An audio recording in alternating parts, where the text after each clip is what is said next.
Buenan tagon. Mi jam revenis el Copenhago, kie mi partoprenis en la naŭdek sesa Universal Congress de Esperanto. Estas klare ke en tia kongreso partoprenas la plej bonaj esperantistoj. Mi vidis grupoj kion kiusi bonis konis kaj rikonis kaj kiel maljunaj amikoj. Mi vidis ĉeran ankaŭ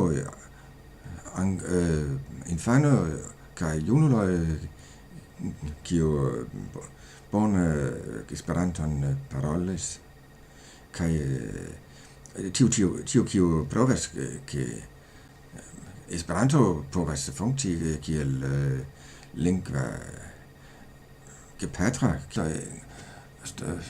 sed esperantistoj estas dispersaj en tuta la mondo kaj unu movado ne surrogatas kiel nacio hejmo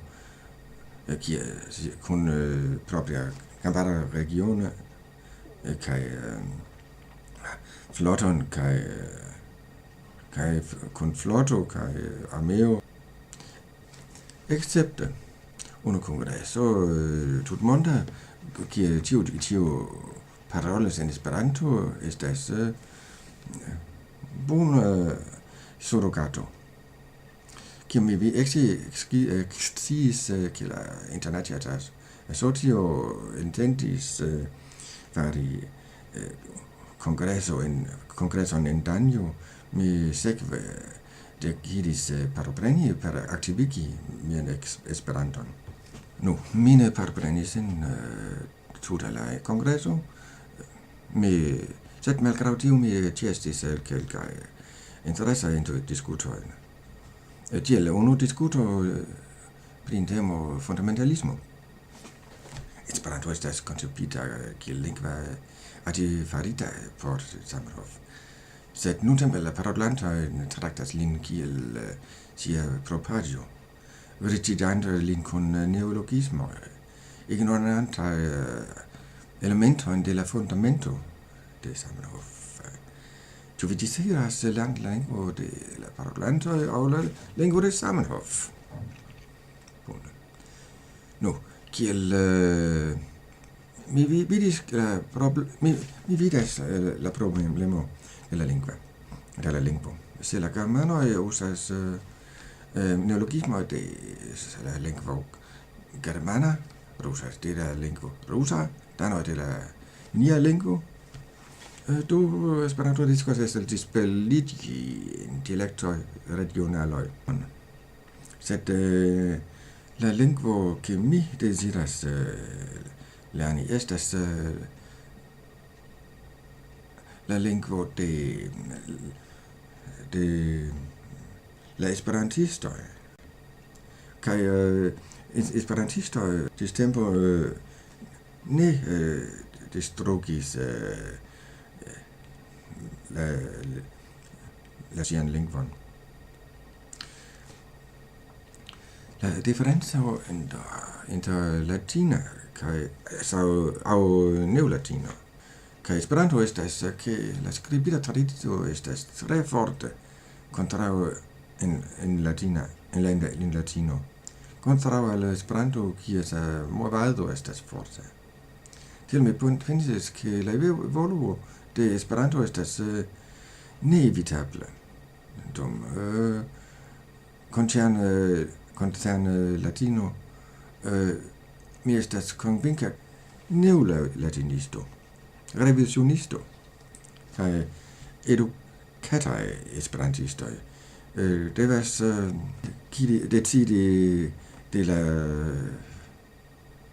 decidi la kurson de sian lingvo. La grava leciono per mi de tiu kongreso estas tio, ke mi povis aŭskulti amason de bona Esperanto, ke mi estis enfrontita kun la horroroj de paroladi kun veraj vivaj esperantistoj, sen havi mian refleksojn en ordo. Dankon. Okay.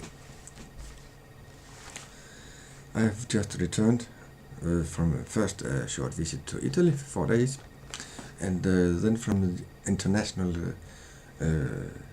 Universal Congress of Esperanto in Copenhagen, the 96th Congress of that kind. When I heard about that the first time, I thought this was my probably one and only chance to activate my Esperanto. You see,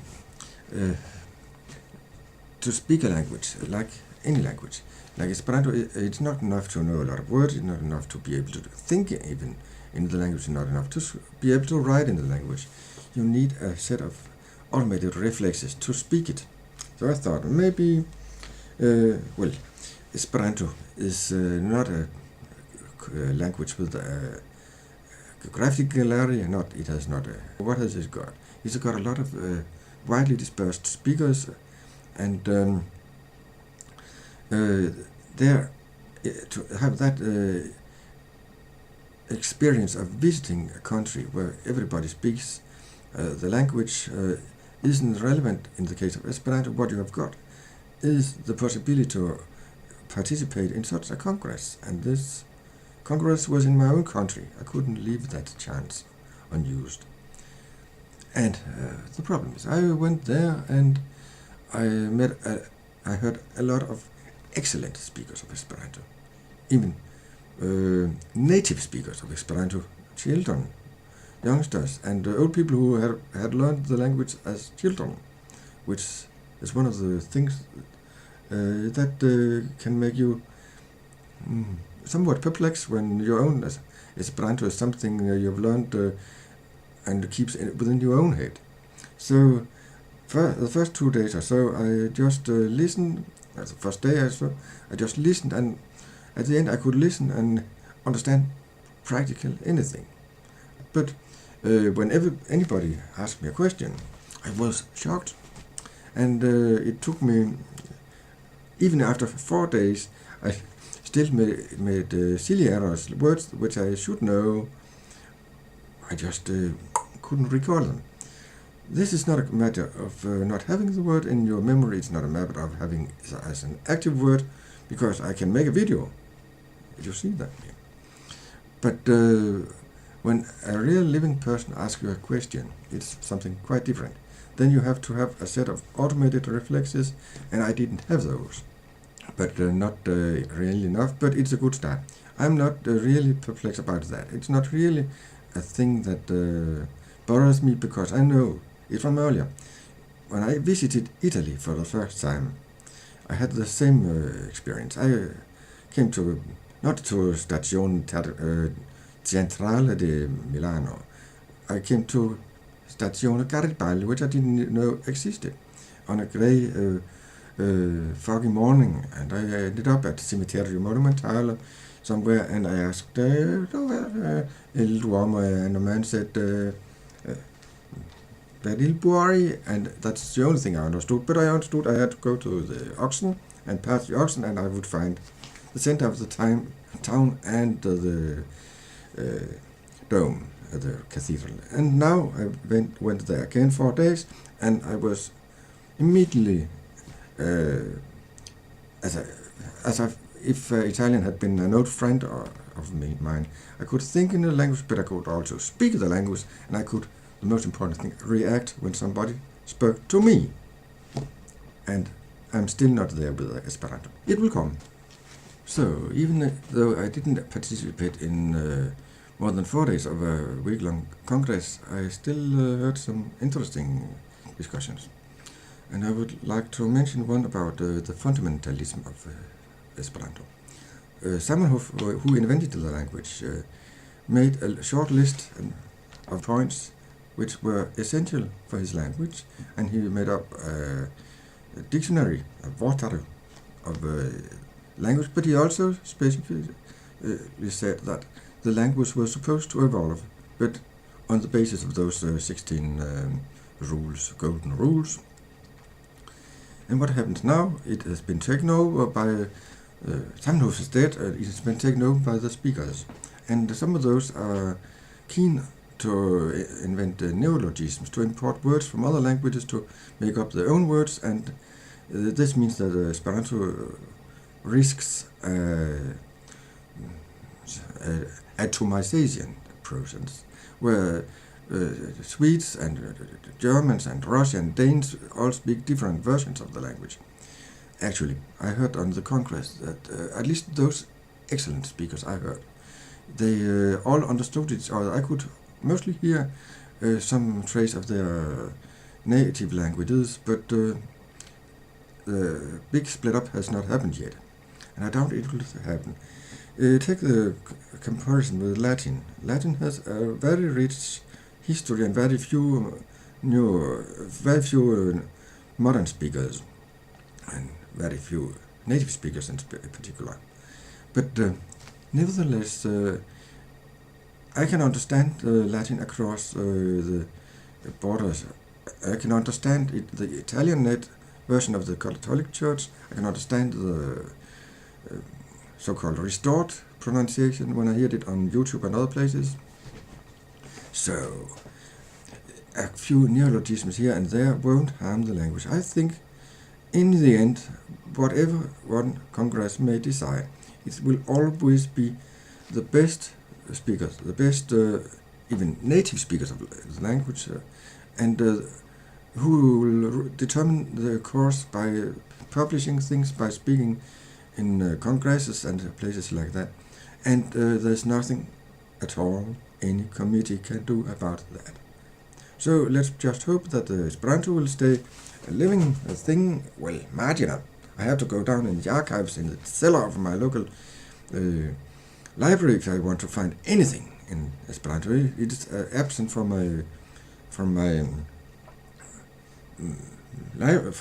bookstores. Actually, on the Congress, I will just say I bought some things. I bought, for instance, a good dictionary of Danish Esperanto, and I even bought The Hobbit by Tolkien in Esperanto. And I must say, Esperanto has proved through such a book that it is worthy of being a literary language. It can sustain even the language of Tolkien, and then it can sustain just about anything. It can also be used for technical things, but I think even among Esperantists, the realization is, well, some won't accept it. Really, they think still that Esperanto can play a role. No, it cannot play a role. Esperanto is a hobby. It is a hobby like Klingon, speaking Klingon. But it is a very important hobby for many people. And those people are enough to keep the torch going from generation to generation. Esperanto will survive, but it will develop whatever any academy or ruling body or congresses or anybody else will decide. It has a future, I think, but I hope that through electronic media and so on it will be possible to make communities across borders, because congresses are not enough. And one half Congress has shown in my case it is not enough to get to the point where you don't get shocked every time anybody poses you a question. Goodbye.